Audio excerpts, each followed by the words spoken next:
Rotarian K Srinivasan அவர்கள் ரூபாய் 7 லட்சம் மதிப்பிலான கணினிகளை ஈரோடு சிஇஓ திருமதி முனைவர் மான்விழி அவர்களிடம் வழங்கி சிறப்பிக்கிறார்.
பீகார் தேர்தலில் லேட்டஸ்ட் நம்பர்ஸ் என்ன அப்படின்னு சொல்லி இப்போ நாம் திரையில் பார்த்து கொண்டிருக்கிறோம். நாம் இங்கே பார்த்துமே ஆயின இங்கே பாருங்கள், அதாவது 2020-2025க்கான வித்தியாசம் பாருங்கள். பாஜக கூட்டணி பிரம்மாண்டமாக வெற்றி பெற்று தற்பொழுது ஆட்சியை தக்க வைத்திருக்கிறார்கள்.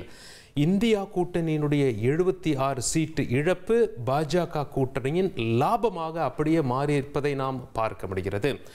இந்தியா கூட்டணி பாருங்கள், போன தேர்தலில் 2020 110 ஜெயிச்சிருந்தாங்க. அதாவது தேஜஸ்வி யாதவ், அதாவது லாலு பிரசாத் யாதவ் அவர்களுடைய கட்சி, காங்கிரஸ் கட்சி எல்லாம் சேர்த்து. ஆனால் இந்த முறை 34ஆக சுருங்கி விட்டார்கள். பாஜக 125 கையில் வச்சுருந்தாங்க கூட்டணி.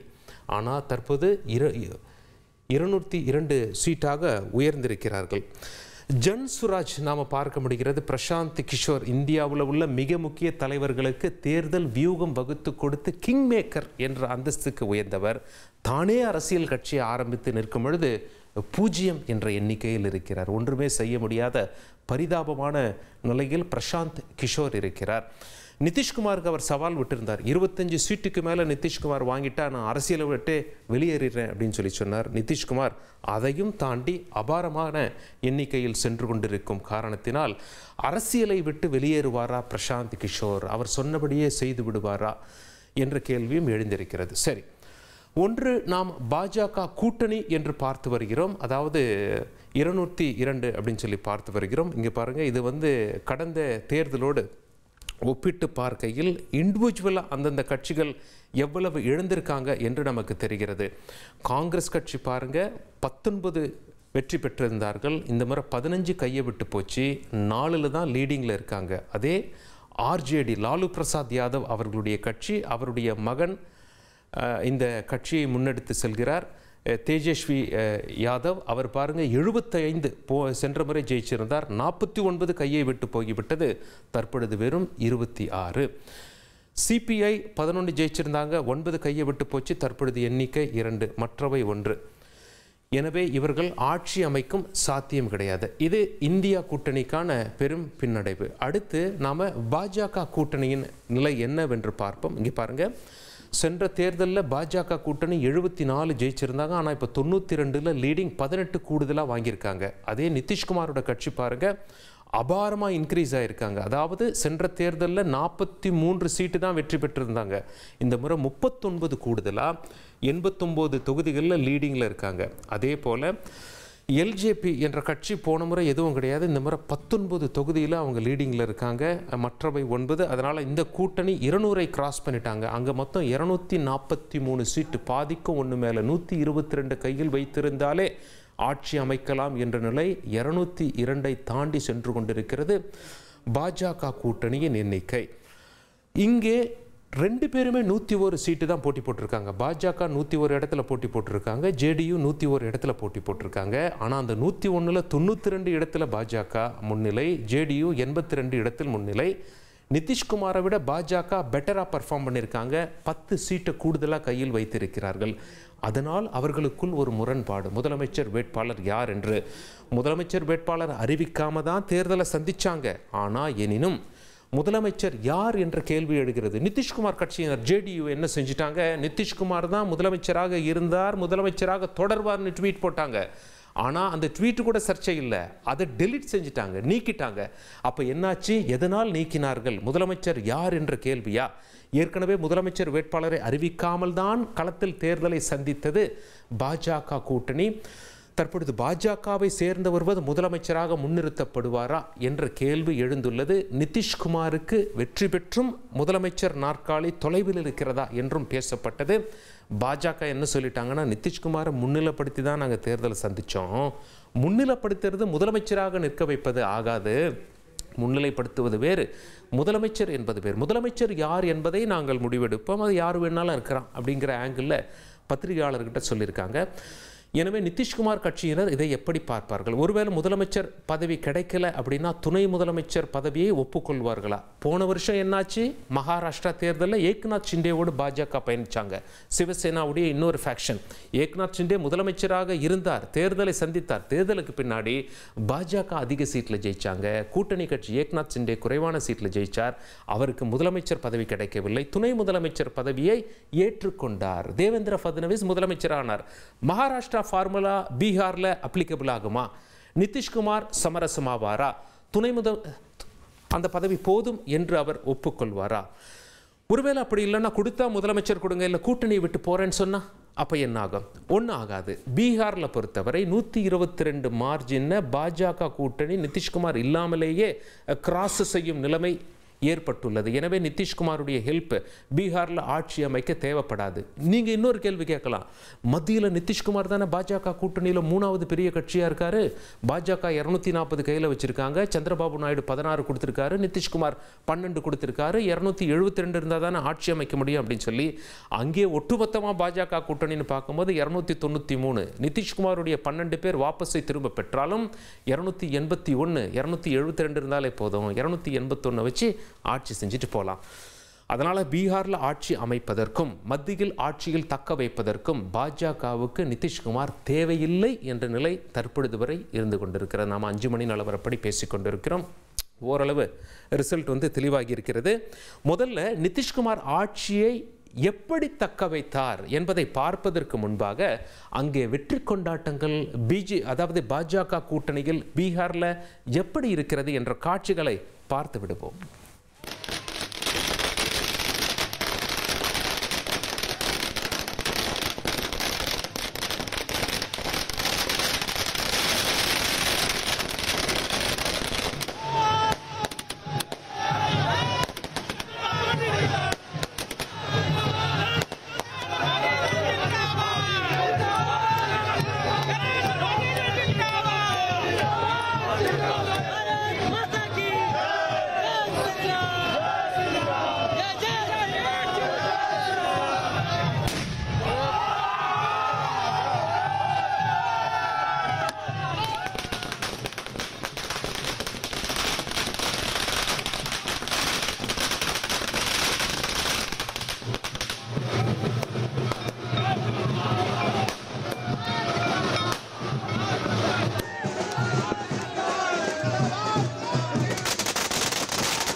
நிதிஷ்குமார் 20 ஆண்டு காலமாக பீகாரில் ஆட்சியில் இருக்கார். நடுவில் ஒரு வருஷம் மட்டும் வேற ஒருவர் முதலமைச்சராக இருந்தார். நிதிஷ்குமார் அதாவது பீகார் நிதிஷ்குமாருடைய கோட்டையாகவே மாறி இருக்கிறது. அவரை அங்கே எதிர்க்கட்சியினர் பல்ட்டு குமார் என்றும் அழைப்பார்கள். அப்படின்னா பல்டி குமார், அதாவது பிஜேபியோடு கூட்டணி வச்சு முதலமைச்சராக இருந்தார். 2 ஆண்டுகளில் அவங்கள உதறி தள்ளிட்டு எதிர்கட்சியான எலியும் பூனையமாக இருந்த லாலு பிரசாத் யாதவ் கட்சியோடு போய் கூட்டணி வச்சு அங்கேயும் முதலமைச்சராக இருந்தார். 2 வருஷத்தில் அவங்களையும் கழட்டி விட்டுட்டு மறுபடியும் பழைய கூட்டணி பாஜகவுக்கு கூட்டணி வைத்து முதலமைச்சர் நாற்காலியை தக்க வைத்துக் கொண்டார். இதனால் தேர்தலில் எதிர்கட்சிகள்லாம் அவரை பல்டி குமார் என்று விமர்சனம்லாம் செஞ்சாங்க. எல்லா விமர்சனத்தையும் தாண்டி இன்னைக்கு அவர் தான் லார்ஜஸ்ட் கெய்னர் யார் என்று பார்த்தால் அந்த கூட்டணியில் பொறுத்த வரைக்கும் நிதிஷ்குமார் தான். பிஜேபி சிங்கிள் லார்ஜஸ்ட் பார்ட்டி இருந்தாலும் சென்ற எலெக்ஷனோடு ஒப்பிடும்போது இங்கே பாருங்கள், பிஜேபி சென்ற எலெக்ஷனோடு ஒப்பிடும்போது 18 சீட்டு கூடுதலாக வாங்கியிருக்காங்க, நிதிஷ்குமார் 39 சீட்டு கூடுதலாக வாங்கியிருக்கார். ஆனால் முதலமைச்சர் யார் என்பதில் முரண்பாடு, அது அவங்க கட்சிக்குள்ள பிரச்சனை. சரி, நிதிஷ்குமார் எப்படி ஆட்சியை தக்க வைத்தார்? சில மாஸ்டர் ஸ்ட்ரோக்ஸ் எல்லாம் இருக்கு. அதில் அதாவது பிரதானமாக முன்வைக்கப்படுவது மாடல் கோட் ஆஃப் கான்டாக்ட் என அழைப்பார்கள். தேர்தல் நடத்தை விதிமுறைகள் அமலுக்கு வருவது. அப்படி அமலுக்கு வந்துட்டா கவர்மெண்ட் ஸ்கீம்ஸ் எதுவும் இம்ப்ளிமெண்ட் பண்ண முடியாது. அந்த தேர்தல் விதிகள் அமலுக்கு வருவதற்கு 10 நாளைக்கு முன்னாடி நிதிஷ்குமார் என்ன பண்ணிட்டார் அப்படின்னா, பெண்களுடைய அக்கௌண்ட்டில், மகளிருடைய அக்கௌண்ட்டில் ஒவ்வொரு அக்கௌண்ட்லேயும் 10,000 ரூபாய் டெபாசிட் பண்ணிட்டாங்க. சுமார் 1 கோடி அக்கௌண்ட்டில் இந்த மாதிரி டெபாசிட்ஸ் நடந்திருக்கு. பெண்களுக்கான ஸ்கீம்ஸாக இது பார்க்கப்படுது. மாதம் இந்த மாதிரி அமௌண்ட் எதுவும் கொடுப்போம்னு சொல்லலை. ஆனால் எதிர்க்கட்சியான தேஜஸ்வி, அவர் தான் முதலமைச்சர் வேட்பாளர், அதை காங்கிரஸ் மற்றும் லாலு பிரசாத் யாதவ் கட்சியோட சேர்ந்த கூட்டணி கட்சிக்கு அவர் தான் முதலமைச்சர் வேட்பாளர். அவர் என்ன சொன்னார், நான் ஆட்சிக்கு வந்தால் 2,500 ரூபா உங்களோட அக்கௌண்ட்டில் வரும் அப்படின்னு சொல்லியிருந்தார். நிதிஷ்குமார் 10,000 ரூபாய் அக்கௌண்ட்டில் போட்டார். இது ஒரு மாஸ்டர் ஸ்ட்ரோக்காக பார்க்கப்படுகிறது. எதிர்க்கட்சிகள்லாம் கொந்தளிச்சாங்க. தேர்தல் அறிவிப்புக்கு 10 நாளைக்கு முன்னாடியே எப்படி செய்யணும், தெரிஞ்சே தான் செஞ்சுருக்காங்க. பல ஆயிரம் கோடி செலவு பண்ணியிருக்காங்க. இது கிட்டத்தட்ட தேர்தலுக்கு பணம் கொடுக்குற மாதிரி தான். 5 வருஷம் ஆட்சியில் இருந்தாங்க. ஆனால் அப்பெல்லாம் கொடுக்காத காசை தேர்தலுக்கு 10 நாளைக்கு முன்னாடி பெண்களுடைய அக்கௌண்ட்டில் 10,000 ரூபாய் எப்படி போட முடிஞ்சுது, அதுவும் 1 கோடி பேருடைய அக்கௌண்ட்டில் என்ற கேள்விகள்லாம் முன்வைக்கப்பட்டது. இது நிதிஷ்குமாருடைய மாஸ்டர் ஸ்ட்ரோக்காக பார்க்கப்படுகிறது. ரெண்டாவது, பீகாரை பொறுத்த வரைக்குங்க 9 வருஷம் அங்கே மதுபானங்கள்லாம் தயாரிக்கவும் கூடாது, விற்பனை செய்யவும் கூடாது என்ற சட்டம் அமலில் இருக்குது. ஆனால் தேஜஸ்வி யாதவ் என்ன சொன்னார் அப்படின்னா, நாங்கள் ஆட்சிக்கு வந்தால் கல்லுக்கடையெல்லாம் அலோவ் பண்ணுவோம் அப்படின்னு சொன்னாங்க. மகளிருக்கு ஒரு டவுட், கல்லுக்கடை மட்டும்தான் அலோவ் பண்ணுவாங்களா, இல்லைன்னா சரக்கு கடையும் திறந்து விட்டுருவாங்களா அப்படின்னு சொல்லி ஒரு டவுட் வந்தது பெண்களுக்கெல்லாம். ஆண்கள் கொஞ்சம் ஆண்டு காலமாக குடிக்காமல் இருக்காங்க. அது மட்டும் இல்லை, வாங்குகிற சம்பளம் இப்போ தான் வீட்டுக்கு வருது, இல்லைன்னா அதை மதுபான கடைக்கு தான் போகும். அந்த நிலை மாறிடுச்சுன்னா என்ன பண்ணுறது? கொஞ்சம் கொஞ்சமாக மாறிட்டா, ஒருவேளை பழையபடி சரக்கு கடையெல்லாம் திறக்க ஆரம்பிச்சிட்டா என்ன செய்யறது என்ற அச்சம் பெண்களுக்கு வந்ததாக தெரிகிறது. பீகாரில் நம்ம தமிழ்நாடு மாதிரி 38 தொகுதி, 38ல் 37 தொகுதியில் பெண்கள் வாக்காளர்கள் தான் ஆண்களை காட்டிலும் அதிக அளவு திரண்டு வாக்களித்திருக்கிறார்கள். அந்த 10,000 ரூபாய் அக்கௌண்ட்டுக்கு வந்தது. ஒருவேளை மதுபான கடைகள்லாம் மறுபடியும் திறந்துருவாங்களோ என்ற சந்தேகம் வந்தது. பெரிய ஃபேக்டர்ஸாக வேலை செஞ்சுருக்கு அப்படின்னு சொல்லி அங்கே உள்ள அரசியல் விமர்சகர்களால் சொல்லப்படுகிறது. மூன்றாவது, அதாவது ஓய்வு பெற்றவர்களுக்கு, முதியோர்களுக்கான அந்த பென்ஷன் மாதம் 400 ரூபாயிலேருந்து 1,100 ரூபாய்க்கு உயர்த்தினார். இதில் ஒரு 1 கோடி பேர் பலன் பெற்றாங்க. இதெல்லாமே அவர்களுக்கு வாக்குகளாக நிதிஷ்குமாருக்கு மாறி இருக்கிறது. ஒருவேளை நிதிஷ்குமார் ஆட்சியை விட்டு போயிட்டா இந்த திட்டமெல்லாம் போயிடுமோ, மறுபடியும் பழைய நிலை வந்துடுமோ என்ற ஒரு சந்தேகம் எழுந்த காரணத்தினால் பெரும்வாரியாக மக்கள் நிதிஷ்குமாரை ஆதரித்திருக்கிறார்கள். இதெல்லாம் நிதிஷ்குமாருடைய மாஸ்டர் ஸ்ட்ரோக்ஸாக பார்க்கப்படுகிறது. காங்கிரஸ் கட்சியினுடைய பிரச்சாரம் ஏன் எடுபடலை அப்படிங்கிற ஒரு கேள்வியும் மக்கள் மத்தியில் அரசியல் விமர்சகர்கள் வச்சுருக்காங்க. அதுக்கு அவர்களுக்கு கிடைத்த பதில் என்ன அப்படின்னா, அதாவது ஓட் சோரி, வாக்கு திருட்டு அப்படின்னு சொல்லி பிரச்சனை பண்ணாங்களே தவிர, இந்த கடந்த 5 ஆண்டுகள்லையும் கடந்த 20 ஆண்டுகள்லையும் நிதிஷ்குமார் செய்ய தவறுது என்ன என்பதை சரியாக ஹைலைட் செய்யவில்லை, மக்கள் மத்தியில் கொண்டு செல்லவில்லை. சட்ட ஒழுங்கு எப்படி சீர்கட்டு போயிருக்கிறது, பீகாரில் பட்ட பகலில் அங்கே கொலைகள் எப்படி அரங்கேற்றப்படுகிறது, பீகார்லேருந்து லட்சக்கணக்கில் மக்கள் அங்கேருந்து குடிபெயர்ந்து வட மாநிலங்களில் தொழிலுக்காக, வேலைக்காக, தினக்கூலிகளாக எப்படி அந்த மாநிலத்தை துறந்து மற்ற மாநிலங்களுக்கு வேலை செய்து வரும் அவலநிலை, அங்கே வேலை இன்மை என்ற அவலநிலை ஏற்பட்டிருக்கிறது. இதெல்லாம் சரிவர ஹைலைட் செய்யாமல் வாக்கு திருட்டு, ஓட் சோரி என்பதை மட்டுமே அதிக கவனம் தந்து விட்டார்களோ, இது மக்கள் மத்தியில் பலிக்கவில்லையோ என்ற கேள்விகள்லாம் அங்கே அரசியல் வல்லுநர்களால் முன்வைக்கப்பட்டு நிதிஷ்குமாருடைய ரிப்பீட் வெற்றிக்கு இதெல்லாம் ஒரு காரணமாக சொல்லப்படுகிறது.